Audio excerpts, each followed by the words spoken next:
This is the Vic Feazell Show podcast, hosted by Vic Feazell and Jonathan Zimick. Sponsored by Moroso Wood-Fired Pizza, Pinewood Coffee Bar, and the law offices of Vic Feazell.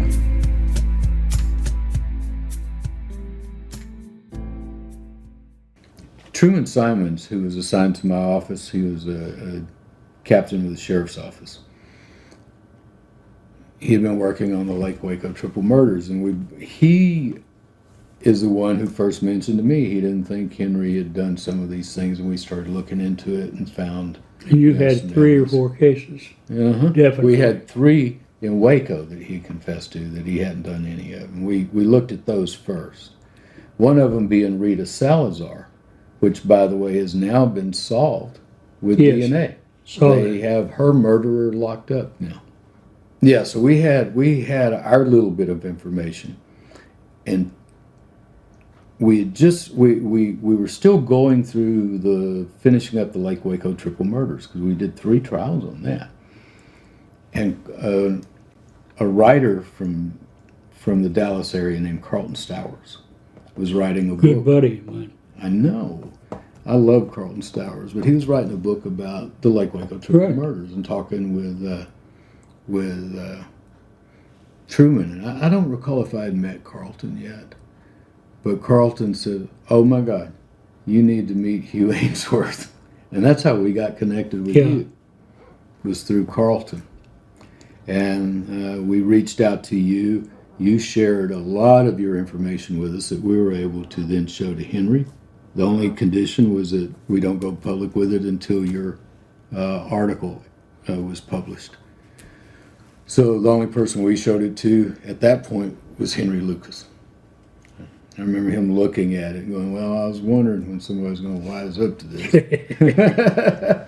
And there it was, 4 pages of it, man. And that's when he started telling us the truth about everything. Maddox and I interviewed him for a good while. But then we had you come down to talk to our grand jury. And that was within the first couple days of the grand jury being formed. Now, we've been working on it for a while, but of the grand jury being seated. Mm-hmm. Tell us what you remember about talking to our grand jury. Well, I remember there were a couple of 3 men there that definitely didn't believe me. They kept saying, well, how do you know that? Well, why do you say that? Or how do you figure that? I got a definite feel that the majority of those that asked questions just didn't believe it. Well, let's think. This was a massive damn deal. It was massive. I don't blame them for not believing it.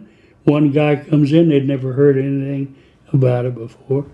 So I didn't hold that against them, but I had that feeling. Now, I remember there was something very interesting about how we got you into the grand jury room. Do you remember that? Oh, I do it all the time. Oh, yeah, sure.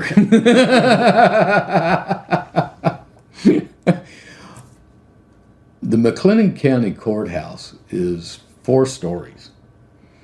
And on the top floor is the grand jury room. And on the outside of the wall is this rickety old fire escape that goes down 4 floors down into the alley. Tell us what you did. Well, I didn't want, there were a lot of press pretty much involved and interested. Oh, the halls were packed. You so I didn't want to, this was 3 days before this story was due to run. And I didn't want the coverage that I was there. So the only way up there without, as you said, they were in every hallway and every stairway. I said, well, I'll go up the fire escape. And I did. I tried to talk him out of it. We'll get some pictures of that fire escape, and we'll put it up on our website and on the YouTube channel.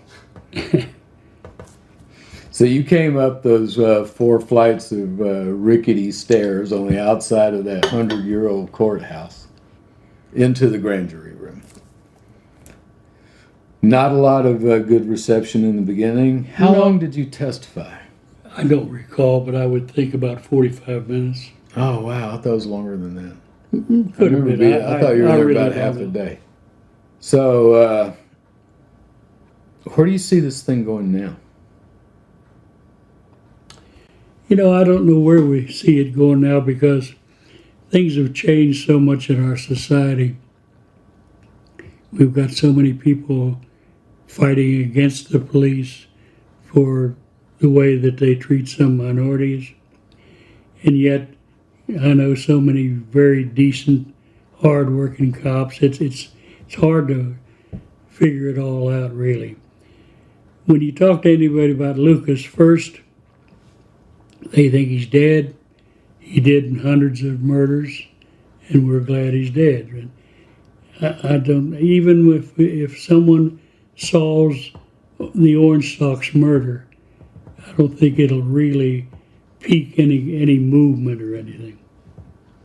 I don't know that this documentary will have any effect on churning up interest to really clear the cases properly, because all these jurisdictions, they have a money problem.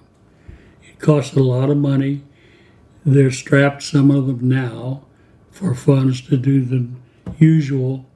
So I'm afraid it isn't going to happen that way. I'd like to see it happen, of course. And it would benefit so many people who carry this around in their heart. But I don't really look forward. What we've got in this nation, we've got to worry about so many things. Guns, climate control. Bridges falling down. Oh, yeah. Infrastructure deteriorating around us. No money to fix it. Yeah, somebody ought to do something. But who is that somebody? Right. Who's going to fund that somebody? Exactly. That somebody and you're needs a talking name. about a lot of money. A lot of money.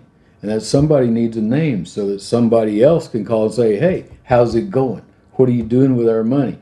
Where are you making progress? You know? Have you closed any cases? Have you figured out Lukas didn't do this one yet? Have you taken his name off of it? Is it an open case yet? Yeah, somebody needs to do something. But who's going to be that somebody? Maybe we ought to look around for a foundation, law enforcement type foundation. That would be good. That could fund it. But you're going to need somebody with subpoena power and some authority to really get it done, or a lot of these jurisdictions just will not cooperate.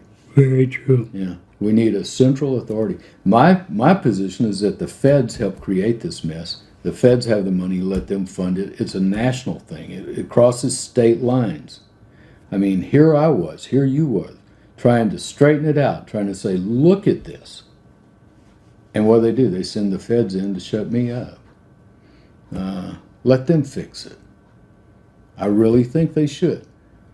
The Justice Department needs to beef up their public integrity unit. In 1980, there were only 5 staff members in the public integrity unit. Really? They don't care about dirty cops, see? No. So we need a better public integrity unit, and it could be run out of the public integrity unit to straighten out these false confessions. Well, maybe we'll have a chance to comment along this line after this show. I hope so. I really hope so. You know, a lot of people that listen to podcasts are more my generation coming up. Yeah. And it's hard for me to grasp how big Lukas was back then.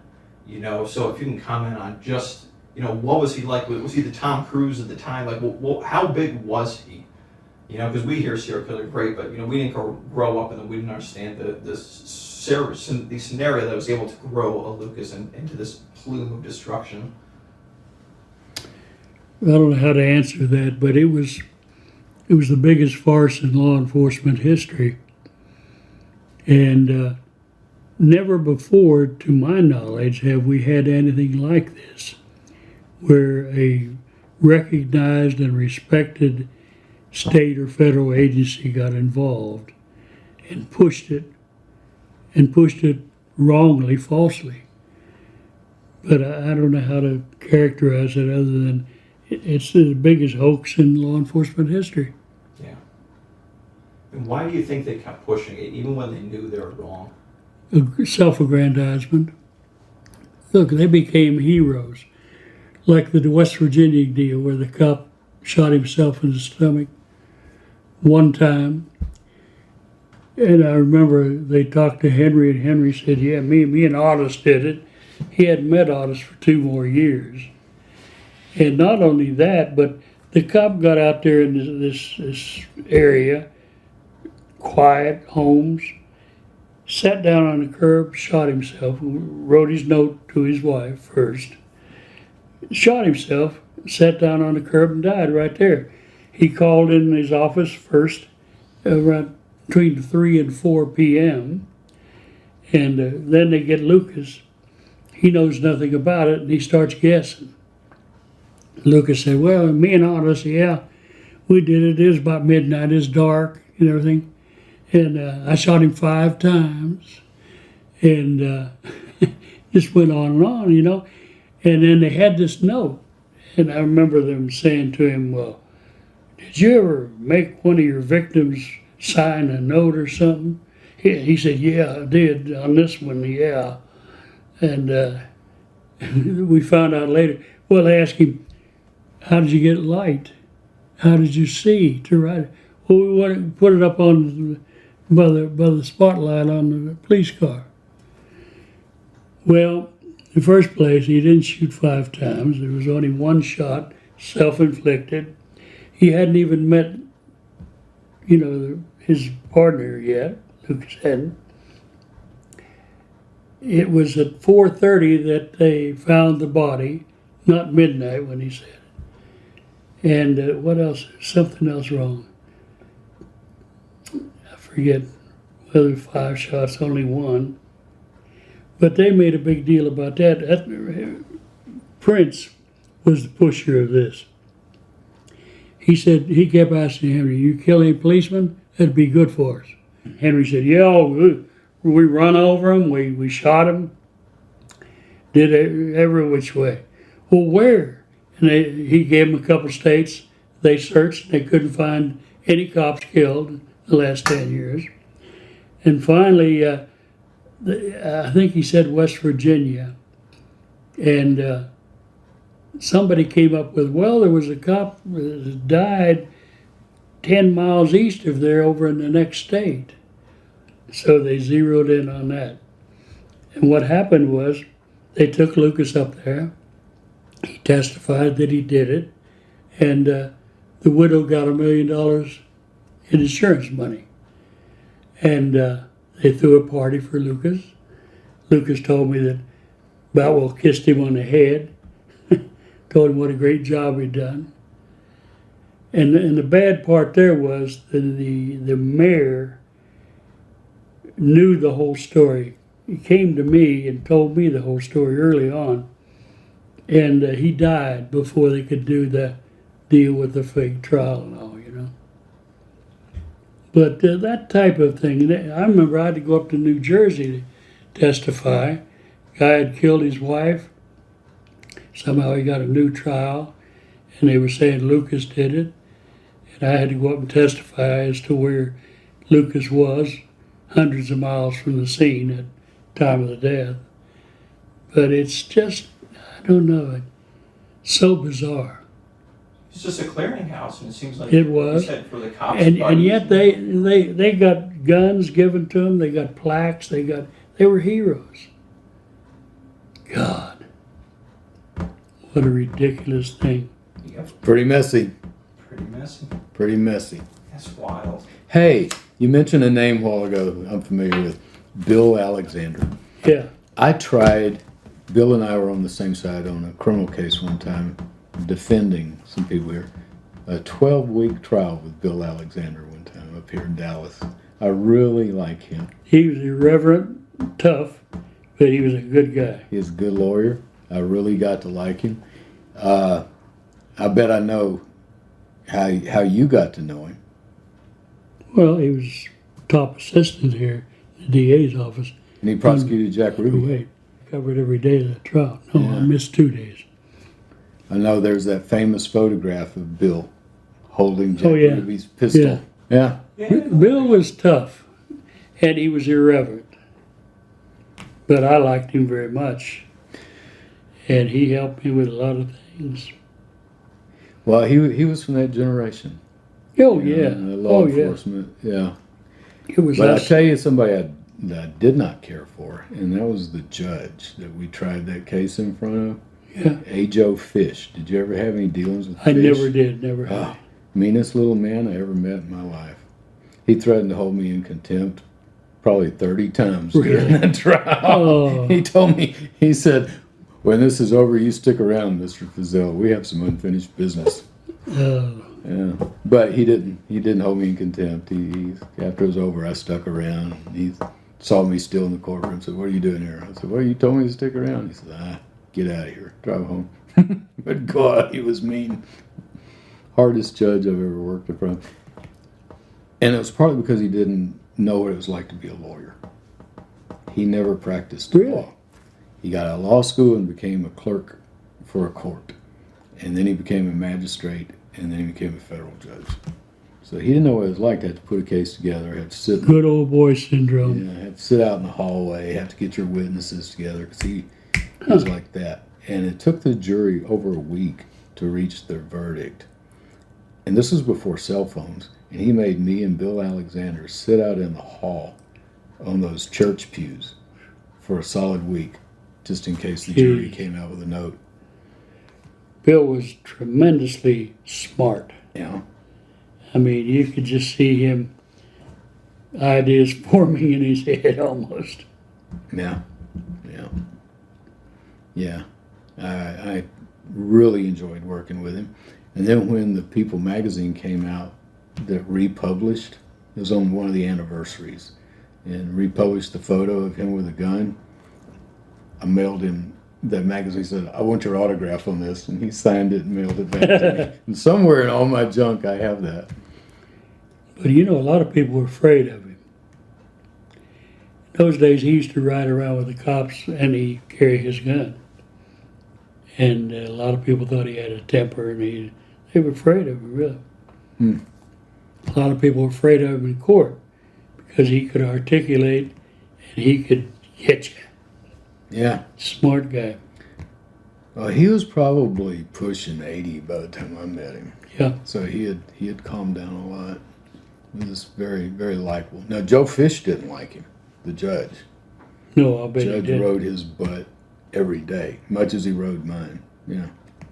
Just out of curiosity, talk about Bundy. So he denied everything. At what point did he finally crack and admit to stuff? Well, we pulled out in, 82. And several lawyers wanted to represent him. So he had several over the next 3 or 4 years. And all kinds of appellate appeals and all. And there was one guy from the FBI, I can't think of his name right now, but I became very close to him. He got close to Bundy. Another one was the guy that investigated in Seattle, named Bob something. Those two guys kept visiting long after Hope was gone, really. And he lost a lot of appeals. And about 6 months, well, he was thinking, when I was talking to him, he asked, what if the governor would let me help solve all these crimes? And then denied it. That didn't come up again for 2 or 3 years. But he got, I don't know, at some point, he was turned down in an appellate court 2 or 3 times for various things. And then it got to him. They were going to get him. So at that point, this FBI guy that I can't think of his name, I know him so well, he helped lead him to this. And then Bob Keppel, the detective in Seattle who had covered all that stuff, he was the other one that helped guide him into this, where he was telling him details of the various things, clearing them up. And at the end, of course, everybody was trying to volunteer to work for him, knowing that he was going to be executed. I did something, I'm sorry. I disliked him so much, and he hated me at the end. The day that he was executed, I went down to the prison and wrote him a little note. I said, Ted, hey, buddy, let's have lunch today. Signed my name. I knew he was going to be put to death at 8 a.m. I never thought that'd go well. I felt bad about it because it isn't like me, really. As it turns out, somebody called me a year or so ago and asked me about it. It's in a museum in Seattle. Isn't that something? So be careful. Be careful. Oh my God. That's funny. That is funny. Well, I mean, how do you feel about journalism today? I mean, with all the fake news, I mean, it's so hard to It find. worries me a lot about journalism today. It's fake news isn't just Trump saying it. It's there. It's every day. It's every hour.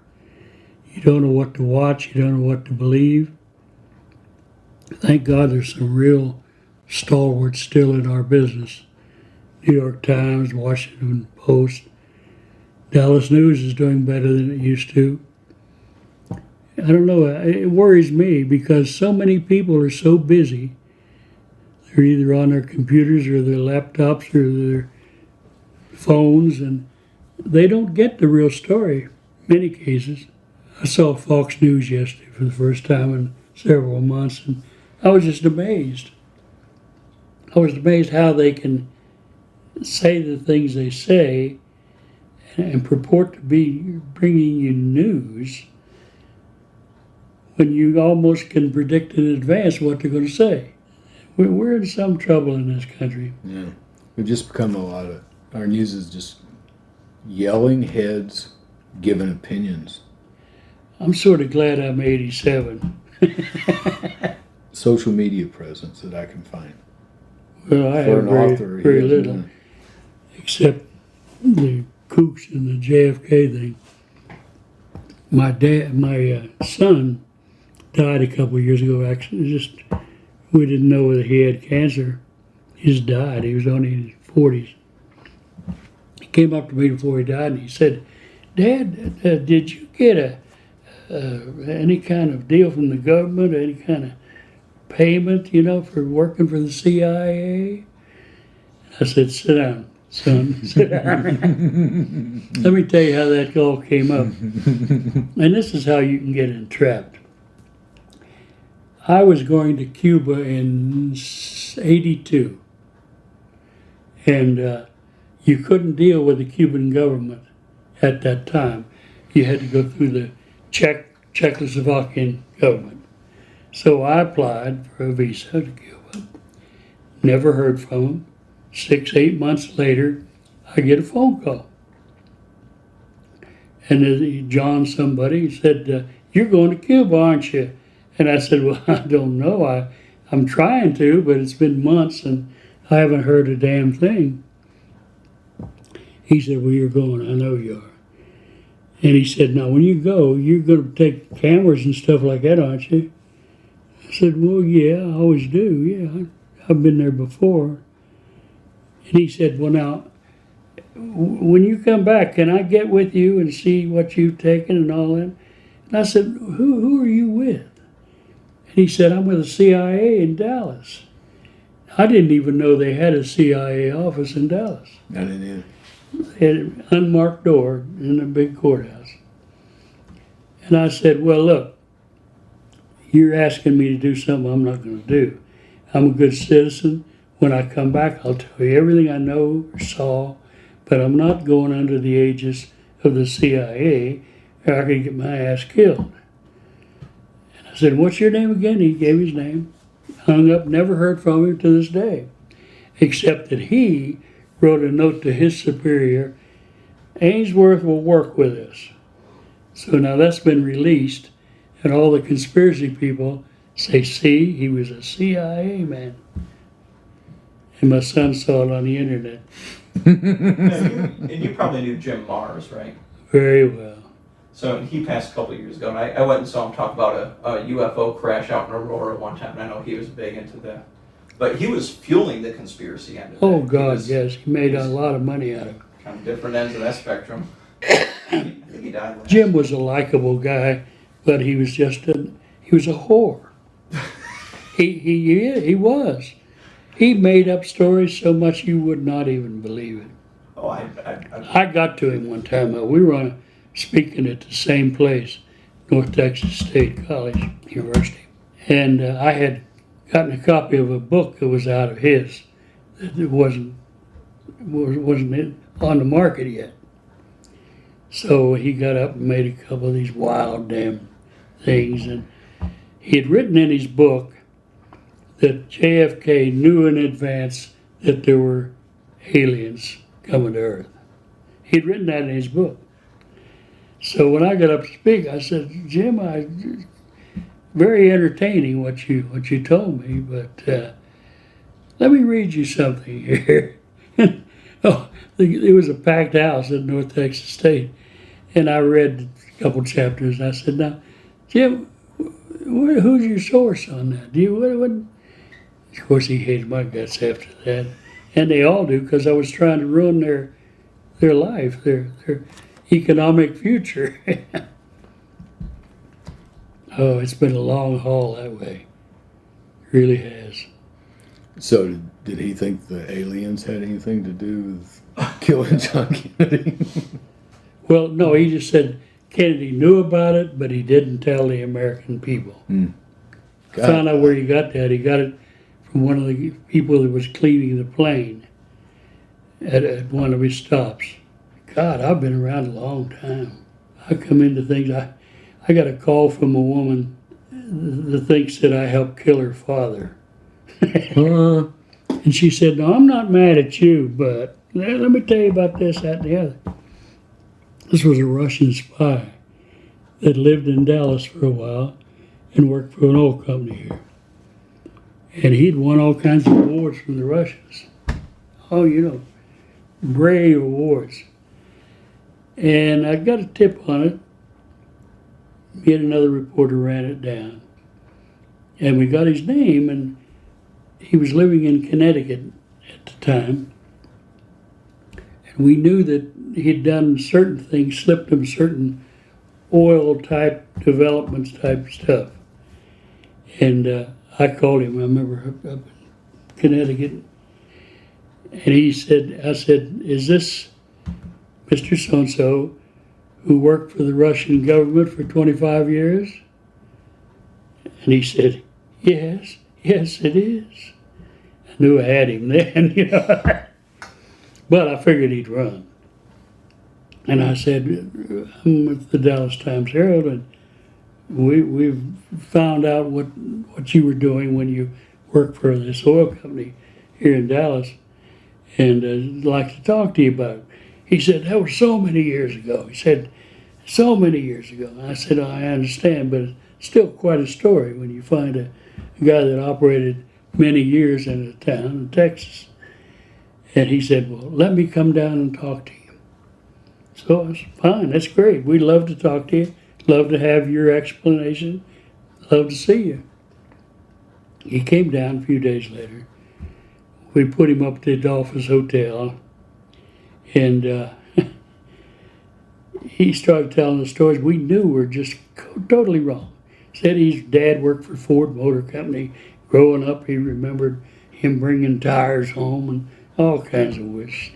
Completely made up, because we knew where he was from, where he grew up. And so finally he said, "Well, look," he said, "if you do this story, I'm just going to shoot myself." And I said, "Well, that's your prerogative, but I hope you don't." And he said, "I want to see your editor." And I said, "That's fine. I'll take you to the editor." So we took him down to the Times-Herald, editorial staff, about 5 or 6 people. And he said, "First, I want to tell you, my wife will kill me if she finds out about this. She didn't know." And the editor said, "Well, sorry about that, but we think it's news, and we're going to run it. And he said, if you do, I'll kill myself. Lasted an hour, and he went home. Next Sunday, he killed himself. Mm.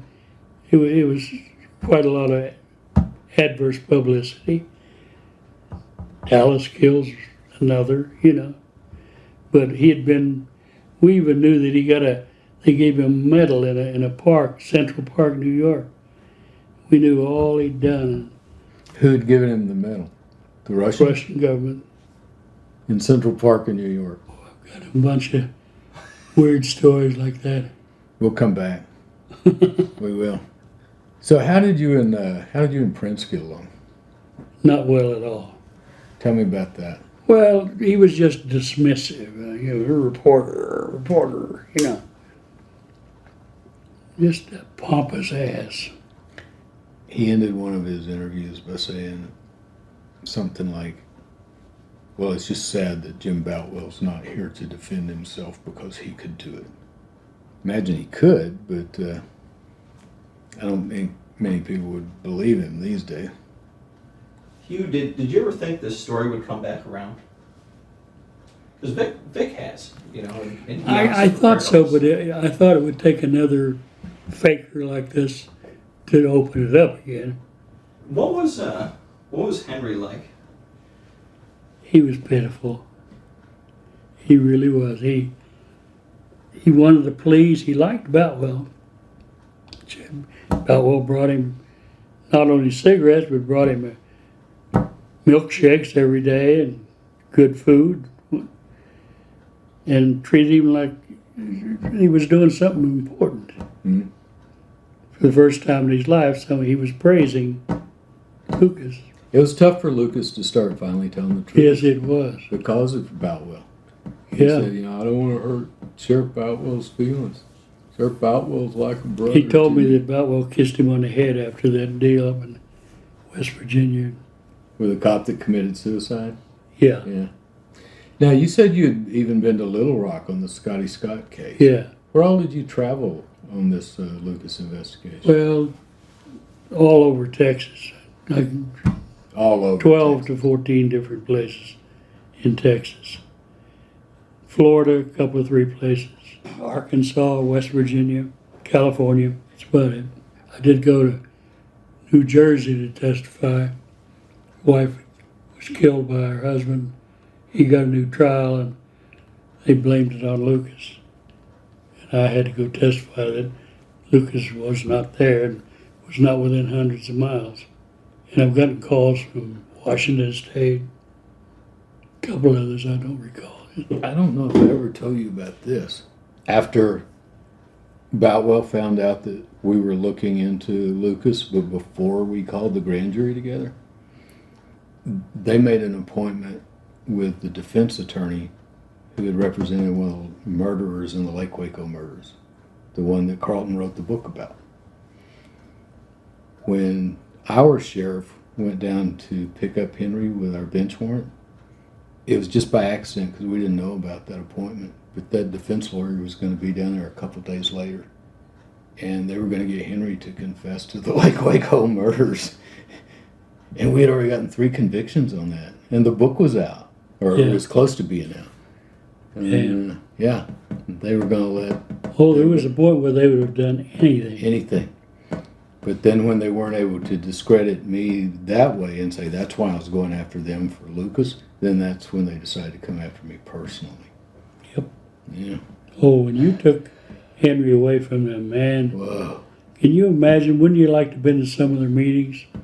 Well, I would. And Clemmy was in one of them, and she testified about that. She Yeah. calls it the big brass meeting. And that was the same day we got Henry away.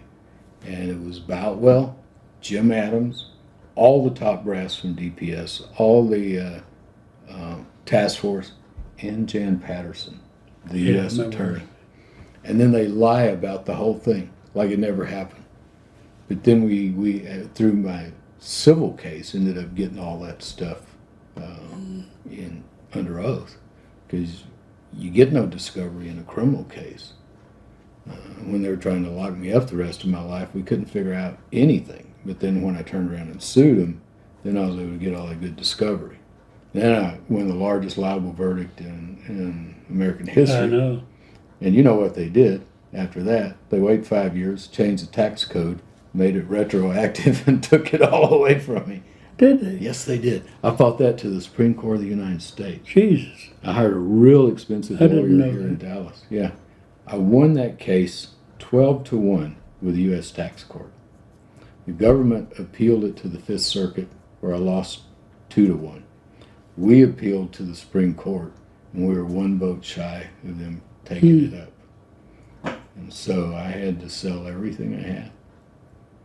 Yeah. Jesus. Plus, I had already gotten divorced from Bernie, and it was in our divorce decree that if any taxes ever came up, I was responsible for them, because I didn't think he would ever come up. Right. Because I'd already paid everything. Yeah.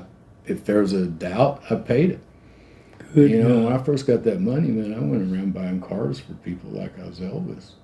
Paid my parents out of debt, spent money like there was Sure. no tomorrow.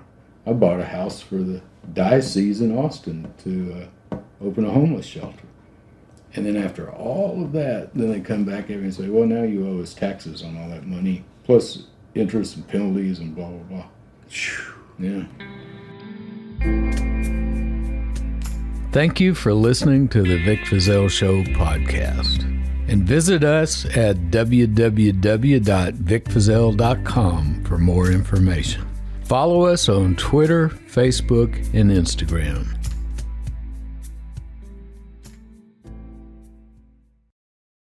Drive laid back and lower your speed, 1877 with Vic.